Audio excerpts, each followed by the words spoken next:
Welcome to Let Go, Let EFT, where we are learning and leaning in with you, with your hosts Michelle Puster and Dr. Laura Spiller. EFT is a beautiful model helping people connect with themselves and the people that matter the most, developed by Dr. Sue Johnson.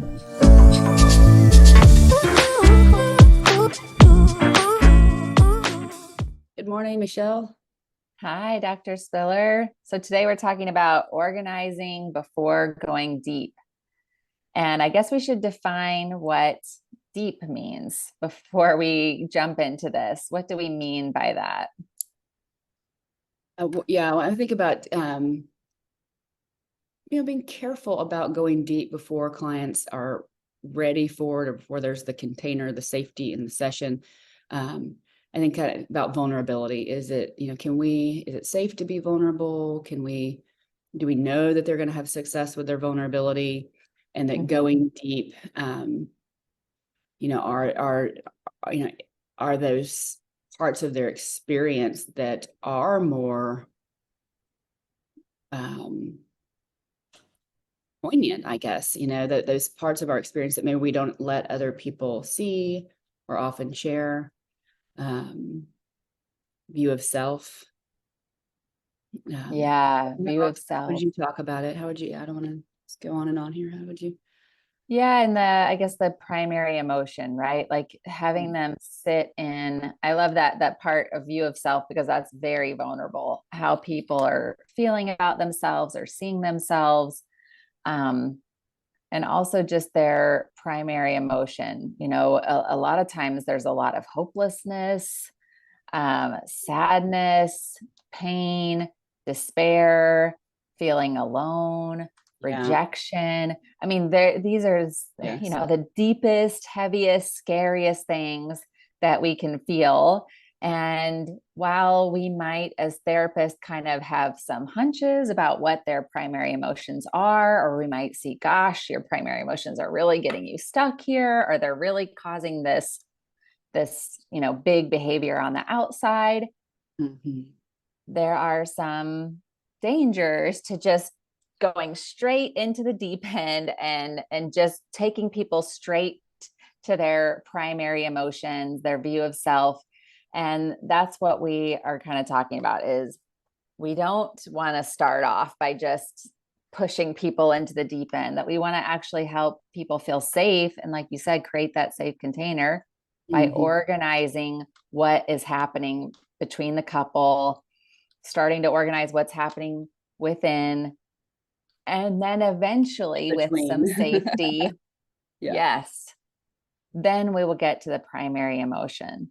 Then we will get to the view of self.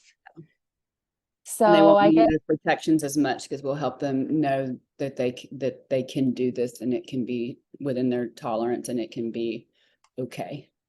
Yeah, right. All the while we're organizing. That's a great point. We're building their tolerance of feeling some of this stuff, starting to talk about it, but without it escalating in a hurtful, severe way that it normally does at home. So we're building tolerance by creating safety.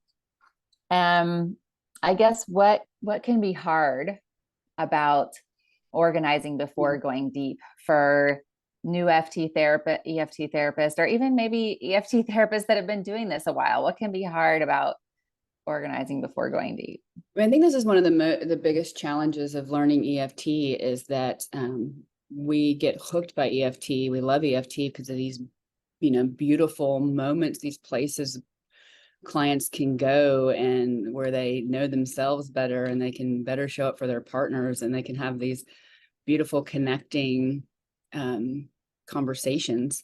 And we get the sense that that's what EFT is and what it's about. Yes. So especially new therapists, I think almost all, I don't know, trainees will come in at some point in supervision and say, I know I need to go deeper. Help me go deeper. I'm just not going deep enough. It's like, okay, right. So what that means is that right now, the theory of change that you're thinking about in EFT is it's about going into deeper emotions. Right. And that's part of it, but not the whole story, right? Right. It is a huge part of it. And we have to organize first because there has to be enough safety, like you said, in order to kind of let down the guard and let down some of the protective behaviors that come up. So Right. yeah, we can see these amazing training videos, and we can want to have help our couples go there, and then it can kind of blow in our face, or it can it cannot go so well. So the self of the therapist blocks might be wanting, there's kind of some hesitancy, right? If we hang out in the secondary emotions, if we hang out in the behaviors, if we hang out in this less sort of warm and fuzzy place, we might be opening the door to the cycle blowing up in our office. So yeah, You I can mean just that, feel it as you're talking about it, right? That sense that you have, I have too, and I imagine lots of therapists have in session, of sort of feeling like we're handling this fragile bomb, that, and if we are poking, to organize at the secondary emotions, the meaning making. I mean, those are all the things that we need to be diving into to help them make sense of their cycle and what happens to them. But we are talking about meaning. We are talking about secondary emotion, anger. We're talking about protective behavior, shutting down, getting critical, all those things that our clients don't like, and that inside we really want to change. So, it can feel really risky. Like, I'm going to go do what? I'm going to be talking to them about their anger? No, right? We're supposed to help them get under their anger and talk about what's really in right, the heart. right.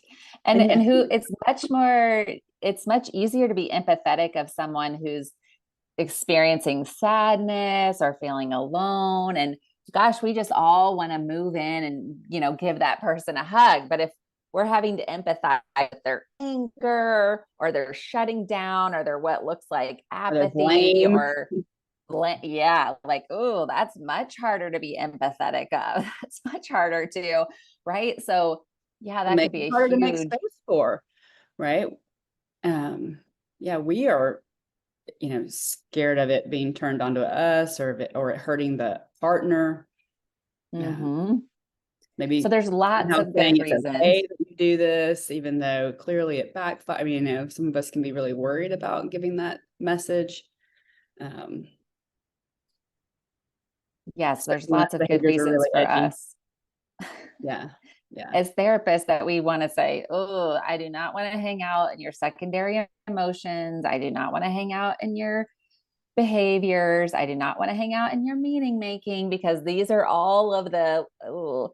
prickly parts of the cycle. And I'd much rather just go into this deeper place, the part of you that I can empathize with, the part of you that I'm hoping your partner's going to be able to empathize with. And then we can hang out there.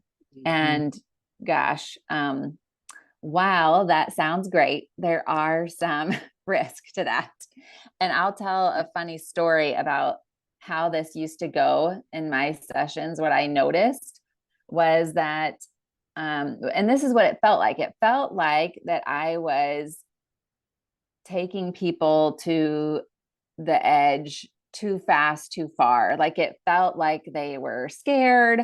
It felt like it was, and that's what I was doing, right? I was asking them about their primary emotions. I was asking them about being alone. I was asking them about their hopelessness or despair or pain, or how they saw themselves.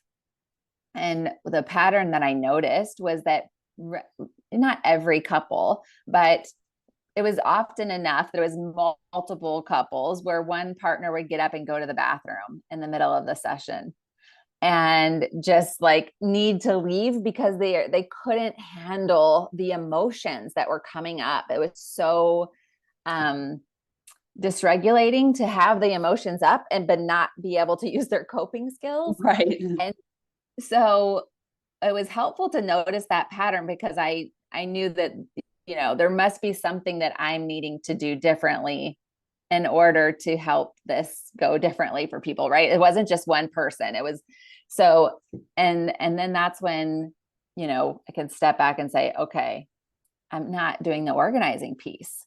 I'm not doing the, or at least not enough, right? Like maybe I was spending a little bit of time there, but then just going straight into deep.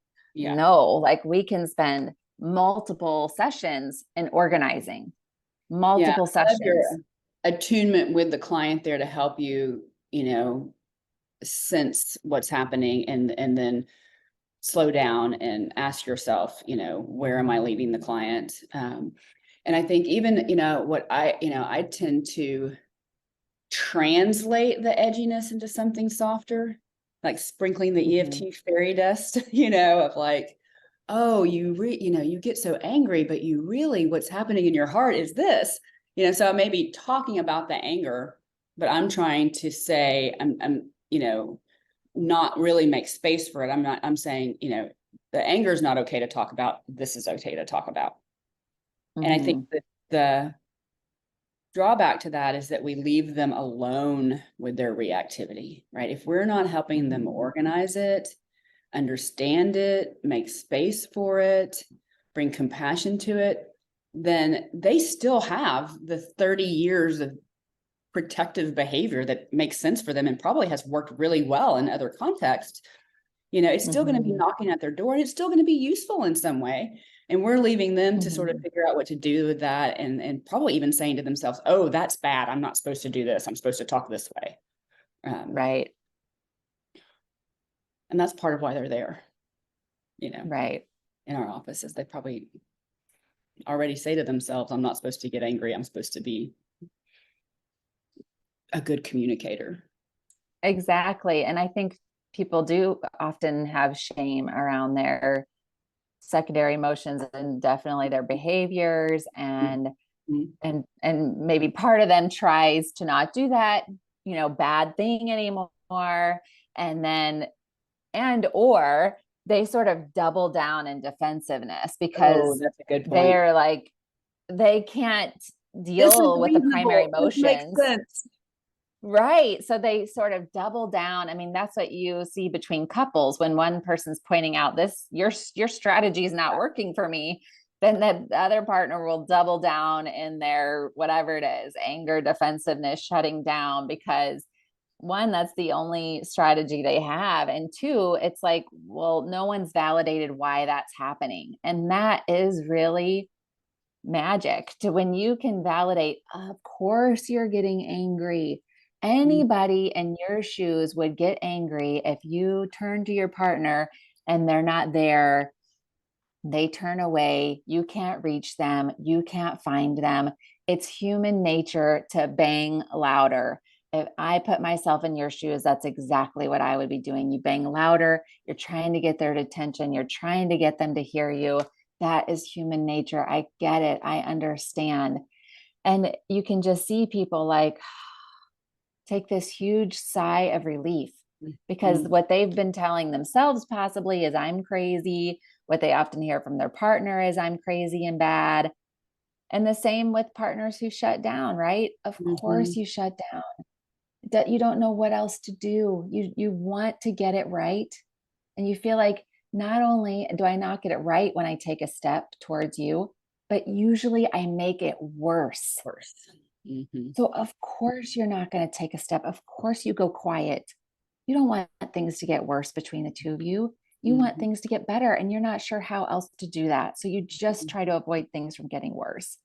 And it also helps, not only does it help that person, like, I'm not a terrible, horrible, mean person that my partner, I often hear my partner describing me as, but someone sees me and gets me. And the partner's like, oh, could that be true? And even just like planting a seed of some other story than what they have about their partner and how they don't care, or they're crazy, or all these stories that they've been told or telling themselves, like one little seed of doubt. Maybe there's another possible explanation for all of this. And when you do start to hang out in these secondary emotions, it does get easier. Yeah. Yeah, more of, and even talking about the meaning kind of helps that attachment frame. You'll be able to put some attachment frame around it. I mean, you're not, one way we go deep is to have them ask for their need to be met. That's usually, in EFT, I mean, that's like, the stage 2 work. And you can hear it though, often in their meaning. It would feel so much safer, right? If you knew that your partner saw your good intention. And that's probably a need for acceptance. Right. So there's ways where we can go too deep if we're trying to have them talk about attachment fears, attachment needs before there's organizing the cycle. And if we're leaning into the secondary, if we're helping them kind of explore the meaning and what they say to themselves about the relationship, we are, helping them get into the shallow end, not the deep end of why this matters, because you care so much about this relationship, right? You can't just sit with the alarm that's going off. Your coping comes right in because that alarm is so uncomfortable because you care so much. So we can organize with the attachment frame, with that sense of course you do this and you do this. And then, the more you do this, the more you get scared and do this, to help them see that. That's the organizing that we're talking about. Yeah. And it really does help people. It helps regulate emotions to be seen and to be understood, to make sense of this awful pattern that they get stuck in at home. It's such a relief. You can see it on people's faces. And with that stability, with that safe container, and it may take several sessions, then you start to bring in the primary emotions, and your couples will let you know, right? If the walls come flaring back up and whatever happens, oh my goodness, we touched on that. And then all this stuff came back up. Tell me about that. So it helps us, be with our client where they are versus where we want them to be. Make something different happen than what's actually happening. Right. Yes. Yes. Be attuned, running their current in the moment experience sort of through yourself and your body so that you're feeling kind of how they're feeling there. So you can be with them and reflect while this is hard. Yes. And it's okay if it takes, multiple sessions, if it's okay if it takes longer than you thought. Really rigid cycles that have been going on for, some people come in and they've been doing their cycle in a rigid way for 20 years. Yeah. So it's going to take time and practice to do it differently. And it's okay if you start to step into primary emotions and then go back into organizing, like the pool analogy is so helpful because you're going a little deeper, but it's not as if the basic structure of, skills just gets dropped. We are continuously using that organizing piece as we're learning to go deeper. And it might feel like we're not spending that much time in primary emotions, but for them, it probably feels like we're spending a lot of time there. Right. I'm so glad you brought that up too. Like when we're in this earlier phase and our goal is organizing and helping them be aware of what they're doing with their vulnerable emotion in the cycle and how that's impacting their partner, right? That's kind of our goal in the initial. We are going to get primary emotion and we shouldn't ignore it. We absolutely have to reflect it and validate it and then put it back in the cycle. Stage 2, we're going to linger, we're going to deepen, we're going to heighten. We're going to get them as deeply into it, as deeply experiencing as possible. But at this phase, before there is that knowledge of the cycle and safety, that container, we can explore the primary emotion when it comes up organically and then put it back in the cycle. What are you doing with that sadness when you can feel that punch in the gut there. What are you doing with that in the cycle? How do you talk to how are you sharing that? How are you talking to your partner? When you feel yourself drop into that sad feeling. Oh, I don't share that with my partner at all. Oh, wow. So that sadness is there and something else is on the outside. Help me picture what I would see when you have that kind of sad feeling and you're talking to your partner about this. What would I see if I were there? So you're putting that into the cycle. That's part of that organizing. Just even Yeah. for a client to say, oh, I feel that, but I don't share that. And well, of course it makes sense you don't share that because here's what would happen. Right. Yes. Yeah. And then you Really. can ask, how did it get to be that way? Was it always that way? I mean, there's so many, when you start to hang out in the secondary and the behaviors, you start to, there's lots of questions. There's lots of curiosity that can come up there because likely, there's stories behind it, right? There's a reason it got to be that way. And so, we can really learn a lot. And we are helping them have a 30,000-foot view, right? Of, they're not in it and going back and forth. They're like, oh yeah, that's when I do that. And that's when they usually do that. And yeah, that's when I'm feeling sad.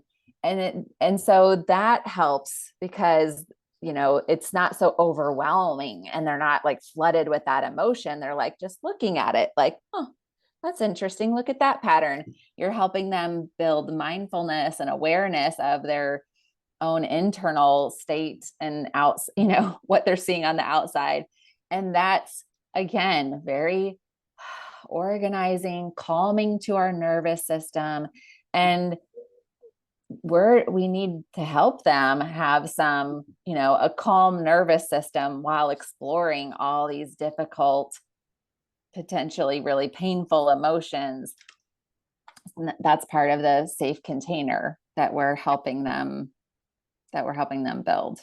Yes. A little bit, yeah, more even, steady ground for them to walk around in, Yeah. Right. Right. Right. Mhm. So what would be our takeaway that maybe if someone's going into a session right after this, or they're Mhm. going into a session tomorrow, what would be a good takeaway for this hanging out in this organizing piece versus going too deep too soon? And I love even the little bitty bits of role play that we've done because I think it really is a good example of leaning in to the reactivity. Mm-hmm. Whoa, whoa, whoa. There's that feels like part of the cycle that just come up, and you're not saying stop it, you're saying help me understand it. Like Right.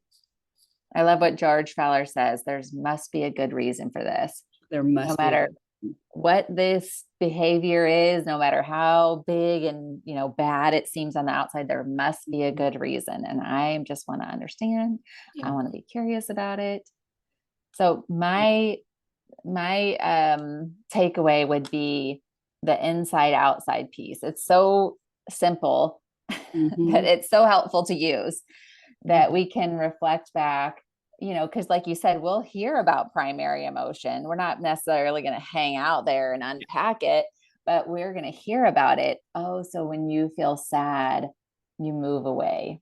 On the inside, you feel sad, and on the outside, you move away because you're not sure that it's safe enough to bring that to your partner. Mhm. On the inside, you feel like, I don't know what to do here. Mhm. So on the outside, you get quiet and you Yes. kind of freeze up. And Mhm. then that can be the enactment. The focus is what they're doing on the outside, and they start to just make that connection. On the inside, I'm feeling this, and on the outside, I'm feeling this.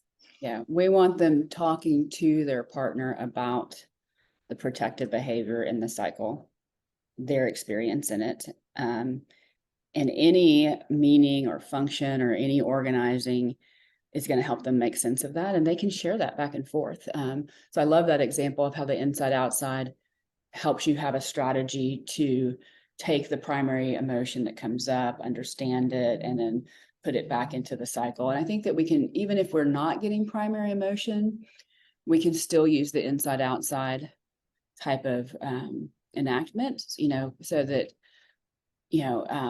there's many parts of their experience, when you're saying to yourself, oh my God,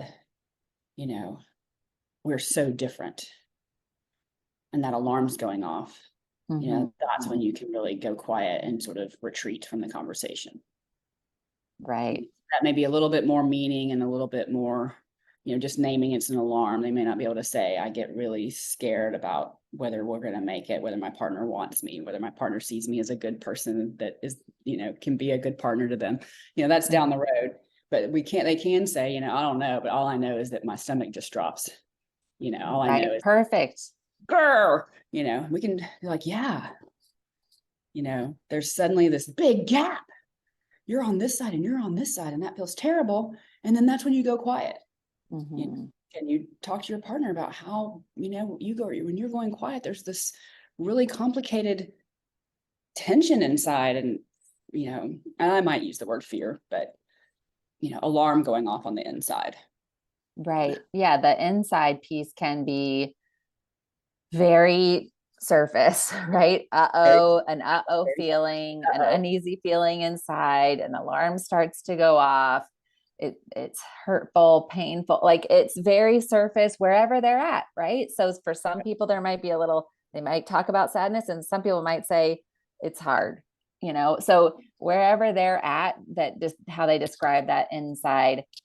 I love that way you're describing that, because the inside does not have to be this deep, dark kind of emotion, this painful, vulnerable thing. No, it can just be tender. It probably isn't going to be for a lot of couples in the beginning when we're organized. Right. And that's okay. That's okay.